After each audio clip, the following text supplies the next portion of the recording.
Good evening, ladies and gentlemen, and welcome to Cold War Radio. I am having a little bit of difficulties again, apparently, with my iPad operation here, but that's no problem, because welcome to Cold War Radio Live. Ladies and gentlemen, your number one source for government and political talk anywhere, coming to you from the Steel City Resistance studio in Pittsburgh, Pennsylvania. I'm Hutch Bailey Jr. deep down in the broadcast bunker, and from Ice Station North Studio, somewhere on the Norwegian Sea. Please come in, Radio Norway. Good evening, Mr. Hutch Bailey Jr., and good evening to our lovely audience wherever you're listening. I'm actually in Russia now. All right. So, that's supposed and to I be. almost missed the time. Now, the explanation is simple. The front line for the NATO exercise is south of us, and since I don't think Sweden or Finland will invade us just yet, I'm assuming that we are in Russian territory now as the Trident Juncture exercise goes. And we're going to talk about that a little bit at the end of the show, but just a little bit of inside baseball. I really prepared. I worked for hours on this iPad, and I thought I had it. Now it has to go to the shop. I did everything, reset it to factory, everything, got all the apps back, reloaded all the clips. But I still have them because I have a redundant system, and I have another iPad, an older one that I'm going to use until this one gets fixed. But this is clearly a hardware issue at this point, and I apologize for that. Please follow me on Spreaker, ladies and gentlemen. Like the Facebook page, facebook.com/Cold War Radio 22. You can catch the podcast on your Roku via Blueberry, or you can catch it on YouTube, the405media.com out in L.A., iHeartRadio. Get the Cold War Radio app for free in your app store, Spotify, iTunes, Deezer, and a whole lot of other places I've never even heard of. But it's out there, so you should be able to find the show. Email us at hutch@steelcityresistance.com. The Cold War Radio Patron hotline, 412-206-6208. The chat room is up on Spreaker, the best place to catch the show live. And please go to steelcityresistance.com and check out the research room. Become a Cold War Radio patron to help the show out. And check out Cold War Radio Show video clips page. That'll show you the associated video with all the audio clips that we have here on the program. If you want to send mail, it's Cold War Radio, P.O. Box 96022, Pittsburgh, Pennsylvania, 15226, ladies and gentlemen. We're going to get in to the main story of the day, in my opinion, in a minute. But first, we're going to go through some other news of the day, because I don't want to be just like any other show. I never liked that. Norway, big-time development in the Federal Republic of Germany, if it's still called that, or was that West Germany? I know the German name of them. So the East Germany was Deutsche Demokratische Republik, which is the German Democratic Republic, and West Germany was FRG. Yeah, that's right. Okay, so anyway, Angela Merkel, why she isn't called Angela, I don't know, but she's not. Angela Merkel stepping down. She's had enough. She ruined the country, and now she's out. Your thoughts? I've got big problems. I got big problems believing anything that lady says anymore. I mean, she is a first-class liar, and maybe she's going to step down in 2021. Won't run again. Holding my breath. Won't run again. That's what she said. I think events are forcing that. They never leave on their own. I mean, they're leaving. Somebody told her to leave, I think. Yeah, and she's had about a couple of decades to, she's an old communist from East Germany, and she's never been anything but a communist. She saw an opening in the CDU, which is the Christian Democratic Union, which is the party she's belonged to after the fall of the Iron Curtain and the Berlin Wall came down. But she is a dyed-in-the-wool communist at heart, and she has used all these years very well to place her people in the government, in the deep state, and also around in Europe. And you can bet your beeswax that she is marching lockstep with your billionaire over there, Mr. George Soros. That's Hungary's billionaire. And she's been he's Hungarian, but he lives in the United States. So, she's been the scourge of Europe. Absolutely, no question. I'm sure her picture is up on the wall at the Frankfurt school. What a hag! Yeah, real bad one there. She really, she did a lot of damage in a couple years. But we want to shout out to Brazil and the tropical Trump. Mr. Bolsonaro has won the election in Brazil, and Brazil's a big country in South America, and I think that's a development. And I think that you and I were talking before the show the last couple of days. That was the longest time I ever waited to get on the air. I'll tell you what, I couldn't wait. I wanted to get on the air at 8 o'clock this morning, man. I really did. But shout out to Bolsonaro in Brazil. That'll be a breath of fresh air in that continent that was heading to the left for decades. They're finally seeing the light. Let's welcome Ken from Virginia. What's going on, Ken? Well, hey, what's up, Hutch, Norway? Evening, Ken. So last weekend we went up to, or Saturday, we went up to D.C. for the Washington International Horse Show. All right. So we get up there, and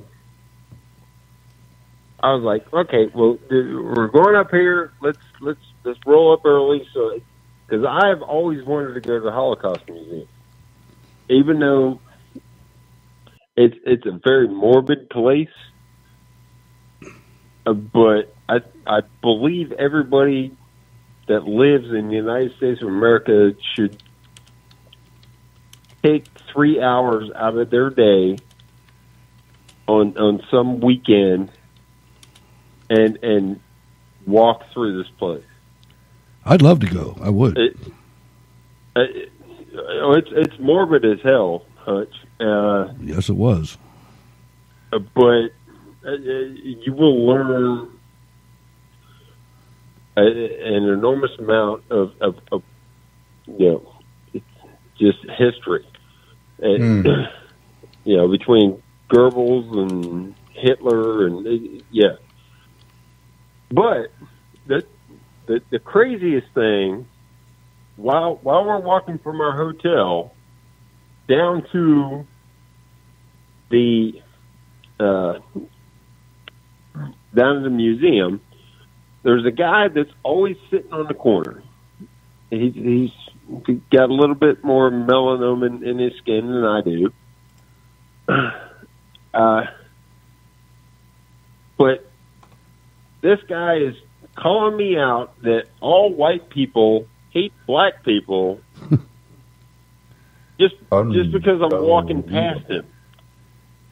So I kind of made eye contact with him, and I'm like, do I engage with this guy? I'm like, no, because I'm there with my wife and everything, and we're just up here to enjoy the evening in D.C. But, I mean, when you have the media just spewing what I can see where this guy would, probably watch Rachel Maddow or whatever all day long and think that all white people hate this guy.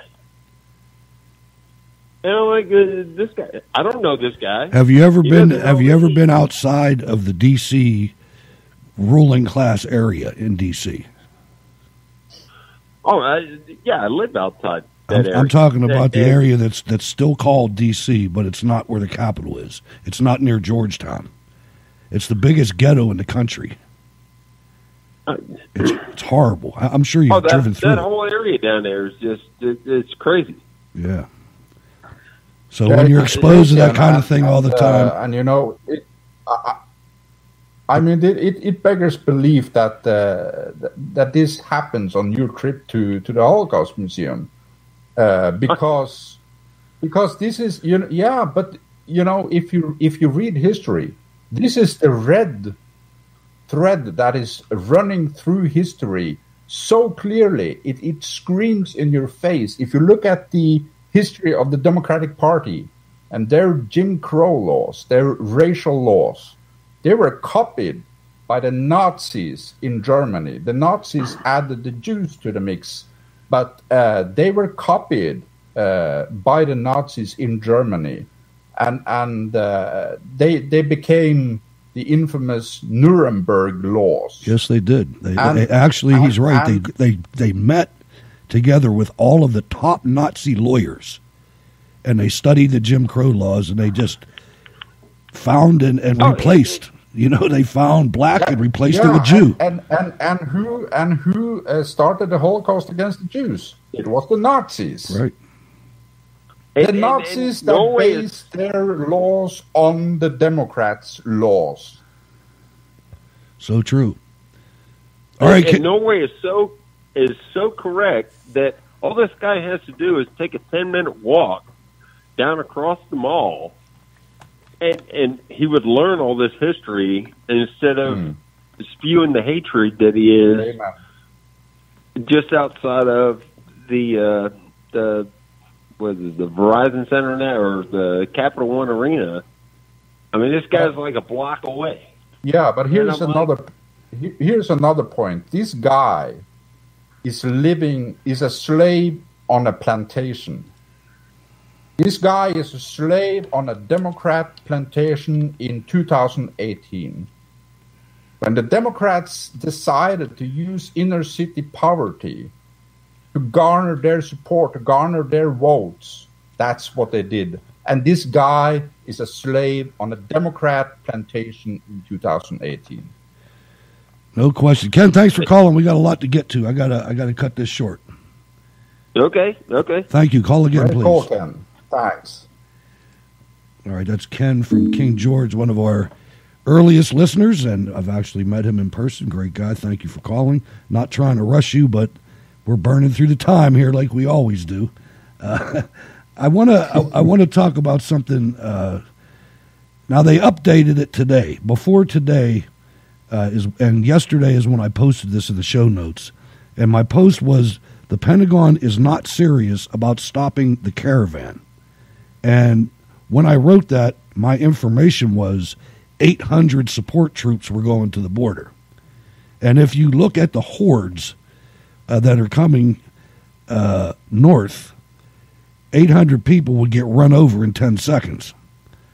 So that wasn't viable. Now they've upped it to 5,000, and I'm going to guess that gets doubled before this crowd gets here, because it's growing, Norway. It's for these people, there's a real threat to the United States with this, because if we don't stop it cold, and I mean cold, there's going to be another one next week. This will never stop. We will lose our country if we don't stop that. And ladies and gentlemen, you better pray tonight for thanks that Hillary Clinton is not our president. Because if Hillary Clinton was our president right now, the Second Amendment would be in serious peril, and the borders would too. Yeah, and you wouldn't hear about this. I mean, the borders would just be open, and that would be that. It would be a Angela Merkel 2.0 in America. I mean, Angela Merkel has all but totally destroyed Germany. And you would have the same situation with Hillary, unless she had already started a nuclear war with Vladimir Putin over her complete lack of understanding of international politics. Yeah, it's something we need to pay attention to, and don't think for a minute that these activities that are occurring, these events, these probably not the synagogue shooting. But at the other, at least the bombing, that was all about keeping our eyes off of that train coming north. Had a lot to do with it. I mean, that's something that was killing the Democrats in the polls. Did you see the presser today with Sarah Huckabee Sanders? No, I did not. I saw a couple clips of it, but I didn't see the whole thing.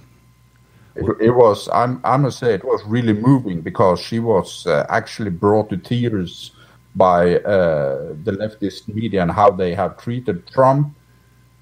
His son-in-law is a Jew, and Trump's grandchildren are Jews. And the way the media has been pummeling, blaming Trump again for this, as well as all the other things he's blamed for, it is absolute insanity. It is. And we're going to get into that real deep in a minute, Norway, I promise. Mm-hmm. So save your thoughts on that, because the whole rest of the show is going to be about that, if you would, sir. I want to further illustrate the tone in the country with the Democrats. The righteous indignation that they're calling out every day is so phony. I want you to listen to a clip. Marsha Blackburn had a rally yesterday, and what she did was called for a moment of silence for the dead in Pittsburgh. I want you to listen to her rally.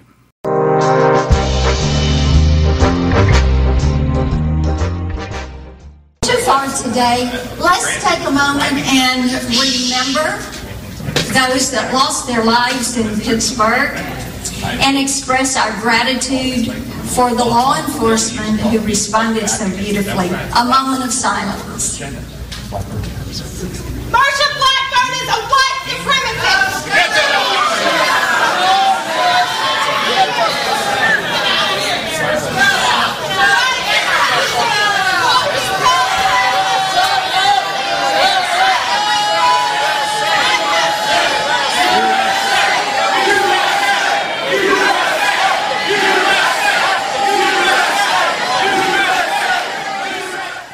Unbelievable, Norway. I mean, the amount of vitriol and hate that is coming out of these Democrats that are accusing us of hate is beyond the pale. I mean, I've never seen Democrats this bad before. And it's the young ones. It's the young, stupid ones. I guess as it always is in world history. Yeah, I think we're talking about a very small but very well organized minority here that is hell-bent on bringing it on, so to speak. And you know, this is Alinsky tactics all over. It's got Alinsky written all over it. And I mean, I would urge people listening to this show to search for Saul, S-A-U-L, Alinsky, Rules for Radicals. You can get it right on my website. Go right on my website. It's in the research. That's right. It's on your website. Read through them and think about, while you're reading this, think about what is happening in the media, what is happening at rallies, Republican rallies nowadays, and tell me, is this not Alinsky tactics? Right. And you know, the thing about it is everybody in Washington knows about Saul Alinsky and knows about Rules for Radicals and things like that. Here's a clip of the Speaker of the Republican Speaker of the House of Representatives, the third most powerful Republican in the country. He knows what Rules for Radicals are, and Saul Alinsky is, because he's blaming the Trump supporters and Donald Trump of following him. You've seen some President Trump's rallies. Do those rallies accentuate the things that unite us, the bipartisan achievements, or are they? Do they do something very successful in politics, wildly successful, which is sow division in the country? Do you see that happening at his rallies? Sometimes, yeah. Sometimes meaning? Well, not always, but sometimes. I worry about tribal identity politics becoming the new norm of how politics is waged. As conservatives, we always thought this was sort of a left-wing Alinsky thing. Unfortunately, the right practices identity politics now as well. It's the day and age, it's technology and everything else. Identity politics, which is now being practiced on both sides of the aisle, is unfortunately working. And I think we, as leaders, we got to figure out how do we make inclusive aspirational politics strategically valuable. Inclusive aspirational politics. What the hell is that, Paul Ryan? I mean, this is unreal.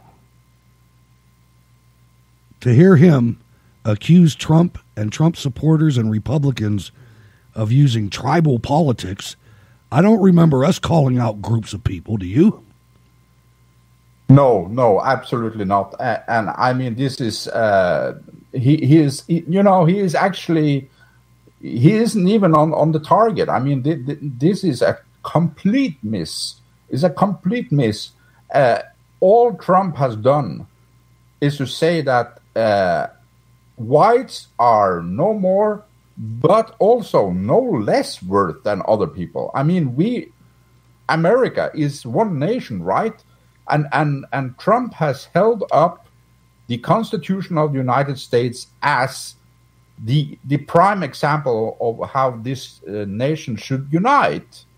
I have never, ever heard Trump utter one racist word since he became president. Not one. Or anti-Semitic or anti-homosexual. Or anti-Semitic or, now, he did tell the truth about Muslims.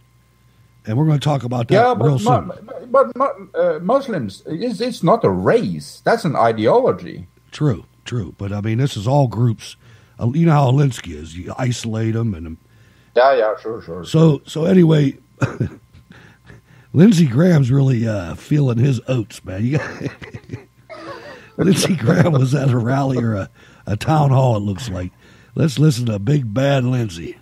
If you're a Democrat and you think your party's going down the wrong road, say something about it. You'll be glad you did.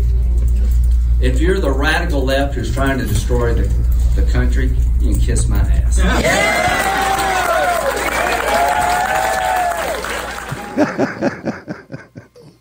I can't believe he did that, man. I mean, now there's people asking him to pose for pictures with him, and he's mad, man.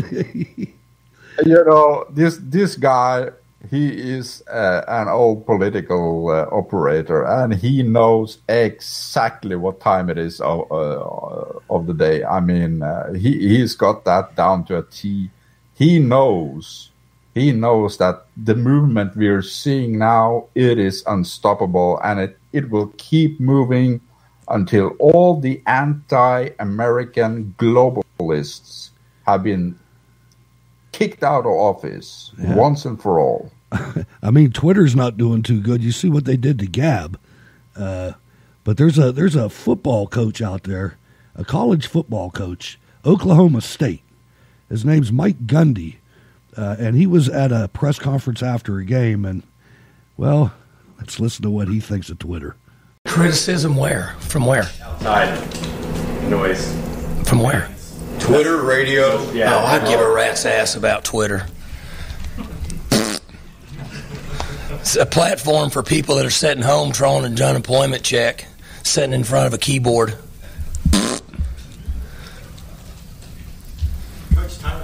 Big game. I'm not disregarding what you're saying. Trust me, I get it at my own house. But, I mean, I just kind of felt like that social media and Twitter's what's destroying this country anyway. So that's how I feel about it, from politics to sports to whatever. It gives people a platform to and then other people are, like, needling it, and they're sitting at home and they're late on a payment. So, anyway, that's how I feel. Late on a payment.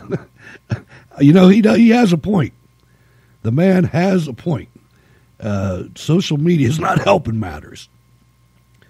No, it definitely isn't. And it isn't. Well, social media is a wonderful way of connecting with people and discussing politics and other topics. But not the way Twitter, Facebook, Google, the whole shebang, not the way they are working, because they are censoring what they deem bad ideas. And I saw as late as today that the Southern Poverty Law Center had completely connected Donald Trump and his followers to the shooting in Pittsburgh, which is ludicrous, absolutely ludicrous. And, the Southern Poverty Law Center, they were hired by, I think it was Facebook. Don't hang me on this. I think it was Facebook. They were hired by one of these social media to fact check and to root out unwanted elements. And the Southern Poverty Law Center, you won't find anyone that is more hateful in the rhetoric than the Southern Poverty Law Center. They're a fraud. They're a total fraud. One of the institutions that are responsible for the status Islamophobia has in America today. Yep, you're right. They're one of the worst. I mean, it's a big fraud. They've been called out recently, though, which is a good thing. And that's one good side of social media. Before the leftists fully got their hands around the conservatives' throats on social media, we had it for a time. But the problem is social media was good as it was a cure for the left-wing media, but the left-wing media is who owns it now. You might as well say, at least one of their compadres. All right, one more clip. I want to play the newest Republican campaign ad. You can catch the video, like I said, on the website, but the audio's half decent too. It's pretty powerful. Another month of strong numbers, 223,000 net new jobs created in the month of May. When I look at the way things are, it reminds me how far we've come. These numbers, they are depressingly weak. The punch to the gut, the economy is growing even more slowly than we thought. But things are starting to change. There's more opportunity and security to invest in the ones that matter. Look, we can't get distracted from the biggest issue, which are jobs and our kids' But future. this could all go away if we don't remember what we came from and choose the right future.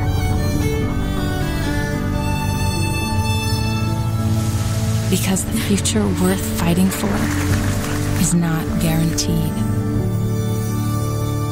The President of the United States takes pleasure in presenting the Silver Star Medal to Thomas Ballard, Master Sergeant, U.S. Army, for conspicuous gallantry and intrepidity in action while serving with Military Transition Team 0810, 4th Brigade Combat Team Airborne, 25th Infantry Division, during combat operations in support of Operation Iraqi Freedom on 28 and 29 January 2007.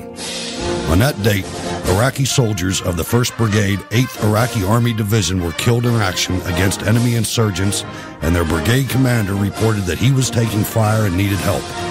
Believing that the enemy force was no larger than 15 or 20 militants, 12 paratroopers of the 4th Brigade Combat Team Airborne went to their aid. As the reinforcements reached the site of the ongoing battle, they witnessed an AH-64 Apache helicopter fall from the sky. Immediately, their mission changed, and they moved to the downed chopper to protect the wreckage and look for the pilots. As the paratroopers reached the crash site, they drove on a road parallel to the downed helicopter, with Master Sergeant Ballard's vehicle in the lead. Master Sergeant Ballard was ordered to pull onto the far side while the rest of the convoy remained on the side opposite him. As the team commander's vehicle pulled into an open area, it began receiving heavy machine gun fire, and an RPG was launched against it. It quickly became obvious that the enemy force was much larger than originally estimated, and a heavy firefight ensued. After a 3-hour battle, more than 265 enemy bodies were found and more than 400 militants surrendered. Master Sergeant Ballard's actions on the day of the fight and the following day were phenomenal. His dedication to the mission, his disregard for the enemy threat, and his lead from the front attitude was an inspiration to all of his men. Master Sergeant Ballard, job well done, and God bless America. Tropic Lightning, sir. Tropic Lightning, 25th ID. Good stuff, Master Sergeant. All right, so the Women's March, Norway, released a statement on the Tree of Life mass shooting. Unfortunately, they seem to forget that their organizers of the 2017 march, one is an Islamic terrorist who murdered Jews, co-founder Rasmia Youssef O'Day, a co-organizer of the first Women's March, is a convicted terrorist, a Palestinian woman, which I guess means she's Jordanian, and Jew killer. And then we all know Sarsour. So this is the kind of thing that we're heading into when we, this is the kind of information that I want to discuss as we talk about this shooting. And let me just set a little groundwork here. I was raised, I grew up, I was born in Washington, D.C., but 2 months later we moved to Pittsburgh, and we moved to the street that I lived on for 20 years. And it was less than a mile away from this synagogue. I walked past the synagogue a million times. I know a lot of people that went to the synagogue. I don't know anybody that got hurt. That's been a long time ago. But this is the context in which I'm going to, kind of go at this. One of the things that most disturbed me is I was watching the Facebook feed or the Facebook Live of the local news. And the comment section was nauseating. You would not believe, unless it was an organized bot situation, which it could have been, B-O-T, robot, there's a lot of atheists out there these days. I mean, I can't tell you how many people posted in those comments as these events are unfolding, as we're starting to realize the scope of this massacre. Oh, your prayers didn't work for that. I bet your God is really helping you now. It's like, wow, unbelievable. That really shook me. Not to mention all of the Trump bashing that was going on 10 seconds after this thing happened.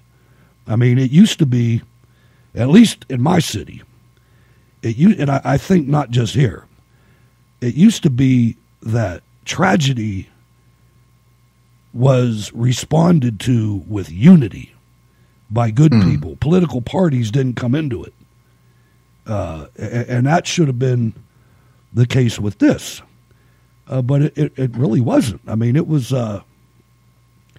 unbelievable. This guy, I mean, lived alone, long-haul trucker, raised by his mother and then his grandparents, lived alone, just an unhappy fella who's going to Terre Haute, Indiana, by the way. He'd be right next to Dylan Storm or whatever his name is. So I think we're at a different time in history right now, at least concerning the United States. Our religiosity is really eaten away. And I mean, what a big win for CARE and for jihad and for everything Muslim. And I'll get into that in a minute. But this is sad, and it's going to be hard to repair. Yeah, well, the same people that you see attack Trump, the Antifa, the military wing of the criminal Democrat Party, the Antifa groups, they're really active on social media when something like this happens, and this is vitriol you didn't see before because you didn't have social media. And if someone wrote this, tried to get this published in a newspaper column, it would flatly be rejected. But since we have the social media today, and these groups are loud, they're not big, but they're loud and they're up in your face, it might feel that way, that they are overwhelmingly big. But I think that it's just what we call the Tordenskjold soldiers. I don't know if you're familiar with that expression. What was the expression? Tordenskjold soldiers. It was a Norwegian general back in the day when Norway was in union with Sweden. In union with Denmark. And to ward off the Swedes, he just had a few soldiers and he held a fort. But he had them soldiers march in a line, in a circle inside the fort. So when they walked up along the wall, it looked like he had thousands of soldiers. In reality, he just had it.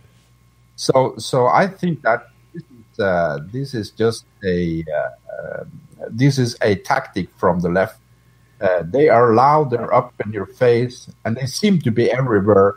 But I think that they're just very well organized and know when the cameras are on. They know when people are looking at posts on social media, and they attack at those points. But there's a concerted effort because, if you recall, I think it was in Texas a year or so ago, an atheist went into a church and killed Christians just for being Christians, and far more were murdered than that were murdered in Pittsburgh. 29 were murdered in that church, but there was nothing like this. I mean, this is something that these evil bastards have been waiting for, and that's why I say thank God that Hillary Clinton is not the president, because she's been waiting for something like this too. And I would guess that federal troops would have been involved if Hillary Clinton was in charge. There would have been some immediate Gestapo stuff going on in the name of stopping hate, which is just ridiculous. I mean, this mayor that we have a mayor, and I got to tell you, I used to talk to this mayor, amiably, even though he was on the other side. He used to be reasonable. And I asked him, he came out, and I'm not playing the clip because the son of a bitch doesn't deserve any more fame. But this guy told the world that these people should not try to prevent somebody from using irrational behavior against them. We should eliminate the irrational behavior. And then I was getting ready to praise him before he said that. But then somebody called him back to the podium, and he went right into gun control. Yeah, there you go. After promising me that he was for the Second Amendment and understood that about the militia and the right of the citizens to bear arms, and he went right to that. And then the guy invited de Blasio and some New York people, the ultra-left, to come in and preach the same thing. And I asked him in a DM, why did you just ask the Jewish community in Pittsburgh not to protect themselves against irrational behavior?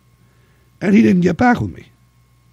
It's sickening. This guy, it's totally sick. And then the President of the United States announced that he was coming to Pittsburgh to talk to the victims and to go to the hospital and visit the wounded policeman, and the mayor come up and said, no, Mr. President, please don't come here right now.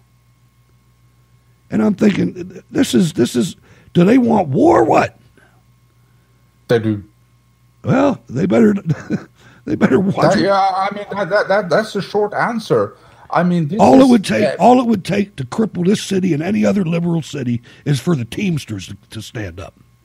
Yeah, they'd starve them out in a week. Yeah, but Mayor Bill Peduto, I can tell you, I don't know the guy, but I can tell you what kind of guy this is. This is a wimp, and he doesn't deserve being elected into office. But he'll be elected for the rest of his life. And that's just the way it is, and I hate it, and I'm moving out of here as soon as I get the chance. I'm waiting for my wife to finish working. As soon as she's done, I'm out. And I'm never coming back here. This is something that, to allow a city like this, that used to be, it was always Democrat since 1939. And it lost population every year since 1939, to where it's down to 300,000 now, and it was over 1 million. But the Democrat Party, they are run by communists, and I know that. And Mayor Bill Peduto here, he is such a wimp. He doesn't dare standing up to them. So it's more easy for him to say, "Oh, President, please don't come here and support our police officers. Stay away." That is more easy for him than to actually standing up to the communists in the leadership of the Democratic Party. And you saw what happened. What was the guy's name? He was just fired from the Democrat Party. Yeah, I don't know his name, but that was Allegheny County, which is the county seat is Pittsburgh. There you go. I mean, a guy that say, "I stand for the flag, I kneel for the cross." That was grounds for being fired from the Democrat Party. And that is saying everything about what the Democratic Party of the United States has become in 2018. And I got to tell you, growing up, there was more churches in this city than probably any other. I mean, there was churches. I've been to churches, I think it was a Croatian church, somewhere in the Balkans. But the stained glass windows on it had graphic depictions of World War I American soldiers. I mean, this was a proud city that would never allow the atheist bull dookie that's going on now. I mean, it's beyond, I can't believe it. I mean, you've got people that graduated from Catholic high schools that promote abortion. And everything else. It's just it's tough to take, and it's hard to watch. It really is to watch. I mean, there was a vote in the city council, and it went down 8-1 against having anybody armed in our schools. Yet, the Pittsburgh public school system has a police force. You know, you can bet your beeswax if the people in this synagogue, if they were armed, this would never have happened. I mean, you're right. The first shot that was fired, the gunman would have been taken down, and that would be the end of it. But the Democrats, they don't want that because it's bad TV for them. I mean, all they've got left is violence, and that's why the shooting. All they got left. That's why the shooting in Texas wasn't covered, because that shooter was stopped by a good guy with a scary black rifle. There you go. You know, and this for the mayor to come out and say that armed security is the wrong answer to attacks on vulnerable places of worship must not really know his history when it comes to the Jews, especially in Europe, because that's what they told them too. And when they took all their guns, they made ghettos in Warsaw and everywhere else. Yes, sir. And not only that is happening in 2018 because the EU has imposed horrible, strict gun laws on all its membership countries, and even Norway has fallen under that. And the result now is that they are opening up for Muslims. I mean, you have Amsterdam, Rotterdam, London, Malmö, Stockholm. You have cities all over Europe where the Jews are now being beat up, chased to the street, through the streets, and killed. And this is 2018, but they're not allowed to arm themselves to protect themselves. And trust me when I say this is coming to the United States if it isn't already there, and that was what we saw with the shooting in Pittsburgh. Yeah, and I mean, don't think those Jews aren't going to arm themselves. They know what to do. They know what time it is. I guarantee you, no matter what Bill Peduto's dumbass says, they are going to arm. And they'd be stupid if they didn't. And anybody that tells them that they shouldn't should be looked on very cautiously because, again, this is historic. And there's two words in the Jewish community worldwide that would not allow Mayor Peduto's non-security answers to work, and it's never again. Never again. That is their word for that. Never again. And I guarantee you that the elders of these synagogues or whatever are talking to each other about this in Hebrew. I guarantee it. You know, and just this whole thing is ridiculous. It just is. It drives me crazy, and it's a little too close to home. Kerry from Florida, what's on your mind? Mr. Bailey, Mr. Viking, good evening. Wonderful show so far. I'm glad you brought this up. I was looking at the some photos of the pipe bomber's van. Okay, and let's just put all our cards on the table. The shooting in Pittsburgh was a direct result of the pipe bombers, that whole pipe bomber thing. Okay, I don't know about it's called bird whistling, bird dogging. They wanted something to happen. These people are vile. They're disgusting. They don't care anything about human life. They agitate. And if you look at the shooter that went in, he said something very interesting on his Twitter or something. He said, "To hell with your optics. I'm going in." This guy was messed up. I think that the reaction to the incident was purely political and had something to do with the bombs, but I don't think him doing it. I think he was just a sick dude. There's people out there that hate the Jews, man. They're everywhere. Correct. Now, if you go back and look at the photos of the bomber's van, those are some weird windows. They're the only windows that I've ever known that actually bubble out. To me, it looks like that those decals and everything are inserted over in one piece over the windows. You go back and look at the pictures of it. I saw one guy doing an analysis on it, and I don't put it past him that it was an FBI surveillance van. Right. You know, I mean, I can't get over. I mean, now you know, and I know, and the American people know that if you're driving that, you're in Florida.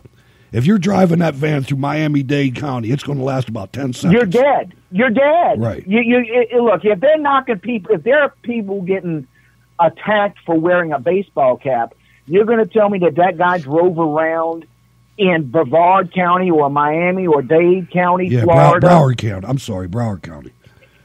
Broward County, right. Whatever county he was in. You're going to tell me he drove that van around for a year and not a scratch on it? Oh, come on, give me a break. And none of the posters are faded? Right. To me, again, go back and look at the pictures. It looks as if that whole sticker thing is inserted over the window, but we'll never know. We'll never see that. You're right. We'll never know. That's true. But I got some news. For you guys, because I don't know if you know Laura Loomer. Well, I do. She's an investigative journalist, and she dug up. She's been down in the archives and found Cesar Sayok, his date of birth, age where he lives, etc., etc. And in these files, it says political party, Democrat Party. Yeah, I saw that. And the thing about that is that site, I guess, was editable by anybody. But that being said, though, yeah, the My Life site. But that being said, he only registered as a Republican in 2016. And how did he do that when he was a felon? Correct. That's what I was about to say. There's a problem because in the state of Florida, once you're a felon, you cannot register to vote. Period. But the point of my whole reason why I wanted to call is I wanted to encourage everybody because they do not have the control over these people that they want everyone to believe that they do. Because what has happened is what you're seeing is the end result of decades, and I said decades. You're right. Of letting people go without any kind of consequences, not holding anyone accountable for anything. And it's reached a point where these people see Hillary They see all the crime. They're seeing that no one is held accountable. So they say, well, hey, there's nothing going to happen to me. And so we're going to go out and do something stupid. But now they're waking up and they're realizing that there's somebody in office, and it's time. That's why I've been saying you want to put an end to all this. Simply demand that our laws be enforced, no matter who it is that has violated said law. Thank you for your time, gentlemen. All right, thank you, Kerry. Appreciate it. Call back, please. And I'll tell you who's responsible for it too. The Republican Party's responsible for it because they let it happen. Every single thing that's happened that was perpetrated by the Democrats, the Republicans have been in power a few times after that, and they did nothing. That's why Paul Ryan got to go. That's why 40 Republicans retired. And I'll tell you, we need new people, and I think they're coming. And the thing is, ladies and gentlemen, and I know I'm impatient, and I know that Norway's impatient, and a lot of us are, but if you look back through history, nothing in American politics happens immediately. It takes a long time to turn an aircraft carrier around. Yeah, but Hutch, I'm actually not that impatient because I've said that you won one battle, the Battle of 2016, but you have 4 battles you got to win in order to win the war, and that is 2016, 2018, 2020, and 2022. And what is important this election is getting a Republican majority in the House and the Senate. If that is done, don't care too much about the rhinos because that will help secure at least some of the things that President Trump wants to do. So looking forward to 2022, that will be the important election when it comes to rhinos. And probably before that, we're going to be able, if we hold the House, actually, it doesn't even matter if we hold the House. I just thought of that. The House cannot hold up a Supreme Court nominee. Exactly. So as long as the Senate is good, and we're forecast to gain seats, Ruth Bader Ginsburg, who's the other one, Kennedy, or is Kennedy? Kennedy's the one that just went. But there's There's 2 of them, Stevens. There's 2 of them that are in their 80s. Ginsburg and Stevens. I think his name is. And they're both on their way out. I mean, Ginsburg can't keep her eyes open. Yeah, exactly. So the important thing, and the way it looks now, I don't trust polls because I know all the kinds of biases that can go into a poll. But if you look at all the polls, as it looks now, the House is a little iffy. I think that we're within 5 reporting the support, but the Senate seems actually to be improving for the Republicans, and that is really what matters. You can't start impeachment procedures against Trump. You need, in order to do that, you need a what do you call it in English? A total majority. You need a 3/4 majority to do that. So we call it a supermajority. Majority. There it is. It's right. And the thing is, it's so disingenuous because he would never be convicted in the Senate. We couldn't convict Bill Clinton with a Republican majority in the Senate. So it's all politics and it's all obstructionism, but that's the world of politics. That's the way it is. I mean, it would be the same. It'd be the same way if the roles were reversed. Exactly. I saw Marlene ask in the chat room right now if it's my birthday. No, my birthday is actually November 6th, and I'll give you guys 3 guesses what I'm wishing for as a birthday present. Nice. All right, so let me. The other thing, you saw the Pittsburgh mayor come out with this gun control thing. Nothing short of not allowing white men to purchase firearms, or maybe if you post something on social media. Now they probably should have caught that. I mean, I don't know who's monitoring this stuff, and I don't really want to go down that road as a country, but man, that was a pretty blatant post on Gab that should have alerted somebody. But again, it didn't, and that's the way it is. And they're calling for gun control that would not have stopped this. Absolutely, it would not have stopped this. And the sad thing is that is actually my story for tonight. So I can come back to that. But as far as Gab goes, Andrew Torba, the CEO of Gab, posted today, because their site is down. He posted that Gab has spent the past 48 hours proudly working with the DOJ and FBI to bring justice to an alleged terrorist. And good for them. But unfortunately, this whole case has had ramifications for Gab. It has. And it's, when you hear Fox News reporting that it's a site that is frequented by far-right extremists, that doesn't help matters, man. Fox News is killing themselves. They really are. I mean, absolutely. And this is the thing. Several journalists on Fox News have tried to blame this terrorist act of terrorism on Trump.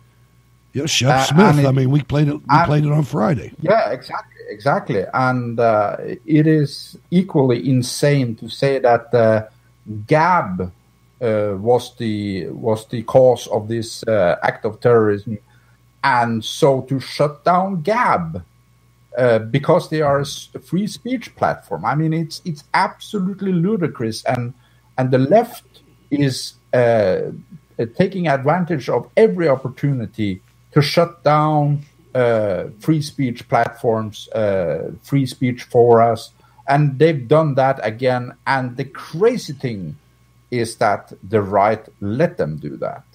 That's the thing. I mean, PayPal pulled out. This other hosting company I never heard of, they pulled out. And it's just, I mean, when you see things like this, the culture's scared, man. I mean, these people, even me, and I'm not scared, but I even take a second before I post something in this. I mean, I'm right in the middle of this here, and I don't want to say the wrong thing. I don't, because a lot of people listen to me.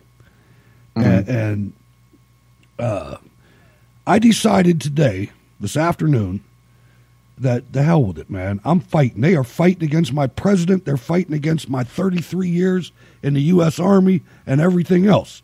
I fought for this Constitution, and these communists that call themselves progressives, which let me go back to one thing before we'll get your story in next, Norway. But another thing that happened is that the media reported that Pittsburgh Jewish leaders wrote an open letter to the president asking him not to come here until he denounces white nationalism. Well, let me explain something about white nationalism. That is a term that was introduced by communists to nullify normal white Americans and nothing else, and to further divide, and it's working, and their communist allies and the progressives are pushing it. And those 12 people were not Jewish leaders from Pittsburgh. There you go. They were members of a left-wing, ultra-left-wing pack that was founded by not George Soros, but Alexander Soros, some other Soros. He was the founding member. And these Jews from Pittsburgh, these communist Jews, which it's hard to believe that there is such a thing, but ladies and gentlemen, there is. They signed on and sent that letter. The rabbi of the Tree of Life Synagogue openly welcomed the president to come. Said, I'm a citizen of the United States, and he is my president. He can come here anytime he wants. And that's America right there. That's a guy I would follow. Because absolutely, and I certainly hope that Trump does that. I mean, I certainly hope that he just say screw all these radicals and criminal Democrats. I'm going to visit Americans in Pittsburgh that need my support. And he will, and the radicals, the stupid young radicals, will be out in the street. They will. I had to block somebody. When I got on social media, it was because of a different podcast. When I got involved in the public world of social media, I had a podcast that was a comedy podcast. And a lot of my Twitter friends were liberals and very young liberals. And I got along with them for years. But I've lost so many and had to get rid of so many because of their lack of understanding of the world. It's really shameful. I really thank God for Americans that are deep thinkers, because we got a lot of shallow thinkers. We really do. Yeah. I mean, this woman, this young woman, asked the mayor, please pull back any police protection for the president if he comes to Pittsburgh. And it's like, what? Why would you say something like that? Yeah, what the hell is wrong with you? I know. I mean, he is the president of the United States, and of course you support him. Of course you protect him. It's always been that way, except for the fact that throughout history, Democrats, members of the Democratic Party, has had a real bad record of trying to kill and even kill U.S. presidents. Yeah, you're right. Every one of them has been leftist. Namely. You know, so, wow, yeah. All right, the story from Norway, and I guess it's going to be about Gab. Yes, I must apologize, because if it hadn't been for probably an act of God, I don't know, something made me look at my world clock collection, and I saw that because we quit summertime yesterday, and I didn't think, oh, that's going to screw up my schedule. So I, like 5 minutes before we started broadcasting, I looked at the world clock and saw, oh. So I didn't have the time to finish my article for tonight, but my article is going to be about Gab, because I've spent quite a lot of time. I think I've been on Gab since the inception. I was one of the first users to get on Gab. Yeah, I was too. And and I think it's absolutely shameful. I saw yesterday that Gab was taken down. And Gab was taken down because the server provider that keeps Gab running had pulled the rug out of from underneath Gab, because these alleged terrorists had also been on Gab. And this is so bad. This is equally as bad as blaming Trump for everything, blaming him for the rain and the sleet and the snow and the sunshine and the bee that stings. I mean, Trump is blamed for everything that happens by these crazy criminal leftist loonies that are trying to take control over the country, and now they managed to pull the rug out from under Gab, which Gab has always prided themselves in being the free speech platform. And Andrew Torba has written, if you go into gab.com today, you can see that Andrew Torba has written an article explaining what has happened. And he says that Gab isn't going anywhere. They are looking for alternative service providers, server providers, and he's adamant to keep Gab up and running. Well, that's good, because it's necessary. And really, when you look at this, since we're speaking about murdered Jews, it kind of reminds you in a different form of media, like what happened after Kristallnacht when they started burning books and things like that. It's exactly the same. It's just a different media. You know? It is exactly the same. Actually, I went on Twitter and Gab a few weeks back when Facebook removed some 500 plus conservative voices. No prior warning. Their accounts were simply just deleted.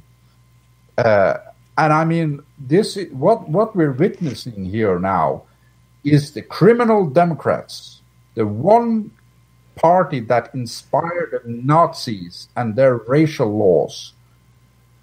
That party is now trying to take down ordinary conservative voices, and it's nothing less than a Kristallnacht, a crystal night on social media. Night of the long knives, too. You know, I mean, it's something, and History B in the chat room sums it up well, because if you listen to the young people that are screaming about denying constitutional rights like the First and Second Amendment, they're not being taught critical thinking anymore. They're dumb. No. They're dumb as hell. Go talk to one of them. Absolutely, and that was also a tweet I made yesterday. That I said that this is actually what we're witnessing now is actually a failure of education. Yeah. That. Well, it's two things. It's twofold, but it still comes back to education. But education is not supposed to be solely a school, especially a school that's run by unions and the government. Education is supposed to be the primary education, especially on matters like this, is supposed to come from the father. I mean, that's the way it was in my house. Yes, sir. And that's the way it was with my kids. I checked on learning, and when they started equating Christianity and Islam and stuff like that, hey, you have to intervene. But you can't just put yourself against the teacher. Sometimes you have to provide a little background material for your kids to look at. And you will think, and I'm saying this to all the parents out there that are still in the child rearing years, it's going to sound like they're not listening to you. They're listening to every damn word you say. And it's in their hard drive. They might demonstrate that they're not listening and they're opposing you if they're listening, but they pay attention. You're damn right they do. And I thought they weren't listening, and they came back to me as adults and said, yeah, we were listening, man. There you go. And that is quite normal, you know, being in opposition of your parents. But I mean, if real history was taught in the schools, we wouldn't be in the mess we're in now. Right, because everybody would know that the Democrat Party, of course, the Democratic Party today isn't the Democratic Party of the Jim Crow racial laws, but it has inherited the DNA. I mean, yesterday's Democratic Party is the parent of today's Democratic Party, and today's Democratic Party has inherited a lot of DNA. And I mean, go back to Lyndon B. Johnson. He said, we will have those niggers vote for us for 200 years. And I mean, that is exactly what we see today. Like that, with a snap of a finger, the Democratic Party started acting like they were the best buddies of the black population, and they started immediately trying to erase their history of slavery, of KKK, of every bad black thing you see in America. Why do you think they're taking down all the Confederate generals in the South? Exactly. Because they're all Democrats. They need to alter history in order to take over America. That's right. And what Trump has done is that he has scared the Democrats out into the open. And that is what we're seeing now. They are running scared, and they're in a stampede, and we're in the middle of that. It might seem frightening, but, you know, when I watched pretty much all the hours on Saturday I missed the beginning of the walkaway march in Washington. Here you have a city that is almost 100% Democrat. You have people traveling from all over the country, and the DC Metro Police reported that there were about 5,000 people. Fantastic speakers. They had a march, and they had more speakers after the march. And it is, this is history in the making. It's a watershed moment in American history, and it's met by total media blackout. Yeah, it is. And even in New York, the march was much bigger than in D.C. In D.C., really? I think in D.C. there was several hundred, but I think in New York City is where the 5,000. The D.C. Metro Police reported about 5,000 in D.C. And, that's good. From what I saw from the pictures, that seemed like a fair assessment. I would also. It's good anyway you go. Any way you go, it's good. I mean, there's no. Yeah, and I mean, for all those 5,000, there are probably maybe 100, maybe 1,000 people for each one of those marching there, all across the country. Donald Trump Jr. told him, in the White House, you're the bravest people out there. It's not easy to stand up. Absolutely. In a black neighborhood, and the vast majority are Democrat supporters for one reason or another, and to proclaim you're a conservative, so these are real fighters. They are absolutely American heroes for all the right reasons. I mean, they are standing up to an enormous pressure. They are being beat up, they're being threatened, they're being called all kinds of things. They lose their family, their friends, and still they stand up for the principles and for America. And it is I salute all of you. And we're gonna be out of here before 10 o'clock, ladies and gentlemen, because although I said disparaging remarks about Fox News, there are a couple programs that I really enjoy, and Laura Ingraham is one of them, and she's got the president. Yes, she's got the president tonight, and he's going to address he's going to address Pittsburgh and other things on her program tonight. So congratulations to her. Her ascendancy has been meteoric, and it's been deserved. I mean, she's really good. I always liked her. She was the one person on Fox that stayed behind the president all through the primaries and the election and the aftermath. Yes, sir. There are three people I respect on Fox News, and that is Laura Ingraham, Tucker Carlson, and Sean Hannity. I mean, Sean Hannity, I watch him sometimes because it's relaxing, and you don't really have to pay very much attention. But I mean, you know what he's going to say. Yeah, exactly. Because somebody else said it before. That's why you know he's going to say it. Yeah, exactly. But I really enjoy Tucker Carlson and Laura Ingraham because they are deep thinkers, and they are they really work with the material they present. And I find it fantastic when Tucker Carlson is on. He takes on the worst of the worst of the progressives. Yeah, he does. And he actually. He lets them speak, and then he hangs them out to dry, and it is beautiful funny. Every night. I can't stand his laugh, but other than that, that's pretty good. It's horrible. And let me say about Hannity too. Let me say about Hannity, I rib the guy a lot, but it's because we're the same exact age, and Obama's our age too, by the way. He's a warrior. He is a warrior, yes, no matter what. I know he doesn't have any genuine thoughts of his own, but he's a hell of a warrior, man. I mean, he's out there. Yeah, he understands marketing. He understands. Just look at his hair. Building a brand, and he has built himself up as a brand. And that brand has been invaluable in the 2016 election cycle. So that's true. I tip my hat to him, nevertheless. Although he's more often than not reusing other people's material. He is doing a fantastic job for the president. And he's got the audience. I enjoy watching him. So, I'd rather. I mean, if I watch him, it's because of his guests.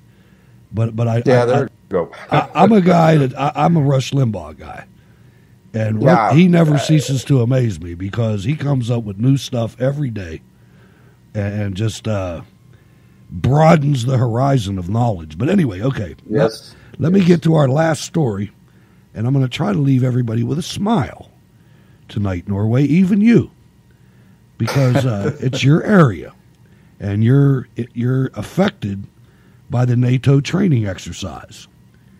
7,000 American troops go to Iceland for NATO training exercise. Promptly drink every beer in sight. And this is from townhall.com. God bless America and God bless beer. Last Wednesday, Amen. 6,000 to 7,000 American troops landed on Iceland for joint training exercises with other NATO forces. This is the largest NATO training exercise since 2015 and officially started on Thursday, October 25th, and will last through November 23rd. But before their actual mission began, American troops decided they would partake in some good old-fashioned drinking in the nation's capital. In just 2 short days, bars across Reykjavik had to go into emergency mode as their beer supplies simply could not keep up with the copious amounts of drinking that the American forces completed. Hooah! According to press reports, several bars in downtown Reykjavik ran out of beer while serving thirsty U.S. sailors. Other bars were forced to break into their emergency supplies. The local news site Visor reports that the brewery Olgero Iglis Ulgerd Egils Skallagrimssonar. That's it right there, Iron City, which makes the popular Gull, had to send out emergency supplies to the bars. According to the sources, the soldiers preferred local beers over imports and were very willing to sample different microbrews as well as the more popular standard lagers. I just thought that was Americana, man. That is absolutely a brilliant story, and I think this is down to wage increase in the military and Trump's policy, to be honest, because I've heard that even for Norwegian standards, the beer over on Iceland is actually insanely expensive, and they have a very strict alcohol policy. So these American troops, they're really been hard at work drinking all the beer on Iceland. Oh, I guarantee it. If it came between if it came between them not having enough money and getting beer, they'd sell Iceland a ship. Oh yeah, you know what I mean. Absolutely. Well, how about this tank? Absolutely. If we give you this tank, how many beers for this tank? There you go. And you know, it's we have annual NATO exercises, especially a lot of British, Canadian, and English troops come over to Norway for winter training. There was a master sergeant that said when Trident Juncture started now that if you can survive training in Norway, you can survive anywhere on the planet. So I think they really enjoy the stay here. But you know, the they're going to make the best of it. I guarantee you, they're going to make the best of it. Yeah, and the local pubs here, they are you know, the pub owners, they have one big happy smile all through the exercises. Sure. So it is good for beer business. Absolutely. In Korea, it was interesting because in Korea, when we went to the field, the village that supported our camp came to the field with us. They actually came out to the field and set up camp wherever we Fantastic. were. It was unbelievable. And it was a real shock when we went from sea rations, which were rations that were in cans. They were in tin cans. They weren't even aluminum. They were tin. And we used to trade them for, they were like money. Your rations were every Ajama, every shop running lady would value them. And then we changed those MREs that were like foil packets. And I remember the first time I went into a shop with an MRE trying to buy some liquor, and the lady looked at me like, what am I supposed to do with that? And they figured it out after a while, but it was just, you'd have to have been there to understand that. But anyway, Norway, great show tonight. I had to get a little bit off my chest. We're not through this yet, but we're getting through it. We're 8 days away from the election, 8 days away from your birthday, which that's right. I'm going to remember. Right. I'm going to remember that. And there is only one thing in the whole wide world I have as a birthday wish, and that is a resounding Republican victory in the midterms. And I think that's what we're going to get. But I will warn you, ladies and gentlemen, when that happens, and it's going to happen, but when it does, be prepared for violence. Make sure that your little grid square, that you're able to take care of your family, use your head when you go out into places where there's going to be crowds. Don't wear your MAGA hat into freaking Queens, man. Don't do it. But that being said, be proud and understand that it's a step in the right direction, and the hammer is going to fall. Yeah, it has to. It will get worse before it gets better, and the alternative is so much worse. That's so just keep your head on a swivel and have a situational awareness. And if you see something that is suspicious, it's better to have made a call too much to the police department than a call too little. That's right. That's absolutely right. Just be aware of your surroundings. Excellent term, a United States Army term, as a matter of fact. Situational awareness, SA. There you go. 360-degree security. Don't go to sleep. Stay alert. Stay alive. And that's just the way it is. Norway, final comments, and how can people get in touch with you? My final comment, since I promised Dr. Sebastian Gorka to do a plug for his book, I feel I have to do a plug. He told me that his new book, Why We Fight, is $14.99 on Amazon, and I am going to read that book ASAP. I'm really looking forward to it. I think from judging from the cover, it looks like a great book. So I will get back to you with a little book review when I finish that book. But I'm looking forward to reading it.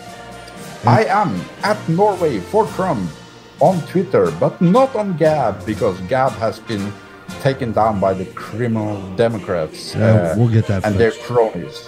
We'll get that fixed. And sounding professional,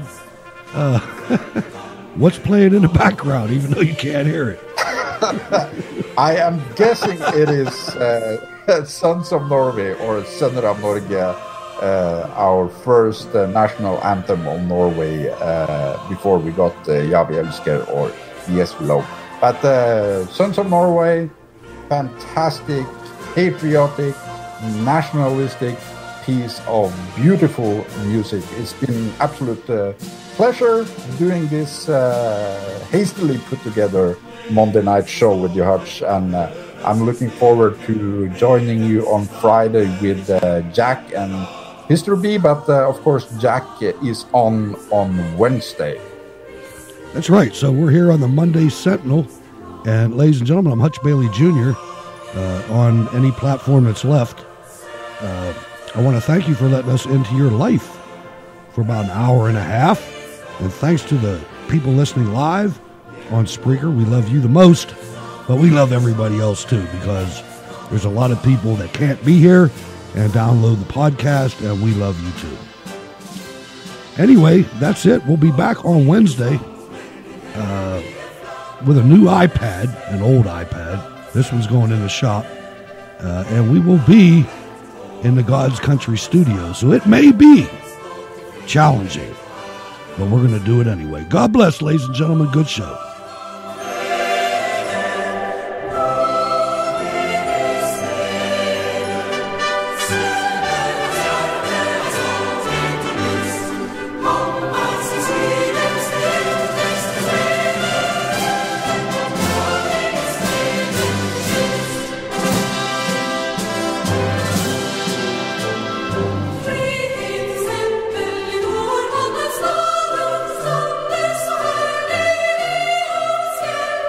Fritt, kör och tänker